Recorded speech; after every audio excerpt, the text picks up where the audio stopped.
Why is hide and go seek so scary? I swear, I don't remember hide and go seek being this scary. There's this guy who says that when they were little, they would always gather at their grandparents' house around the holidays. He said that all of their aunts, uncles, and even all of their cousins would be there, and that they would eat tamales and have so many sweets. And since all their cousins were under the same roof, they would always be playing different games. So at around 1 a.m., him and his cousins decide to play hide and go seek. He said that him and two of his cousins went to go hide in their grandparents' bedroom, and that he saw the rest go hide in the living room, and that he also noticed that his little brother went to go hide in the kitchen. So their girl cousin was the one that had to go find them, and she did. She found one by one every one of them except for the little brother. He mentions how he knew that his little brother was in the kitchen, but he was not about to tell her. She had to go find him. So she was trying to find his little brother, and they all noticed how she started walking up the steps. But in the midway point, she looks up and she's like, "Found you, I see you, Luis." In that very moment,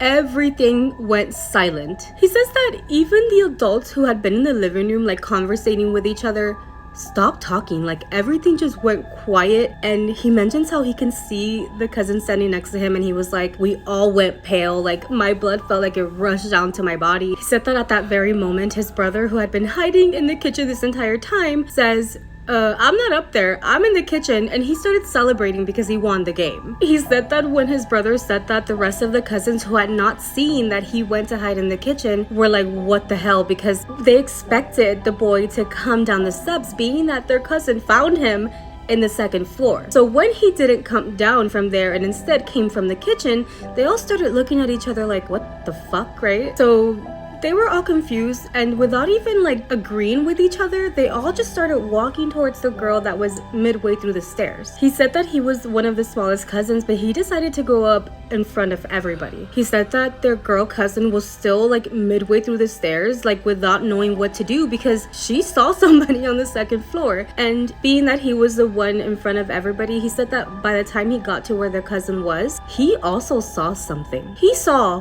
what his cousin saw, where she thought it was his little brother. He said that he saw a little boy sitting in front of a door, like almost in a fetal position where his head was down and he was hugging his knees. He said that the moment he saw the boy, he screamed so loud and started running back down the stairs, and the cousins that were behind him hadn't even gotten to the point where they could also see the boy. Instead, when he started screaming, they all ran right down the steps. When they went all the way down the stairs, the rest of the cousins were like, "What did you see? Like, what was up there?" And the girl cousin and him were telling the other cousins that there was a little boy up there and he was sitting hugging his knees, and they didn't believe them. They were like, "Oh, you're playing a joke, you're just trying to scare us." He said that after that time has passed, and he decided to go to his dad and ask him if there were ghosts in his grandparents' home or if he had ever seen something there. He said that his dad was actually very honest with him and decided to tell him, yes, there are things in that house. His dad tells him that his grandfather had actually passed away in that house, in the room where they had seen that little boy sit outside of. He said that he stayed just thinking about what had happened because before that time they had never seen anything in that house, and he was just wondering like, why was it that me and my cousin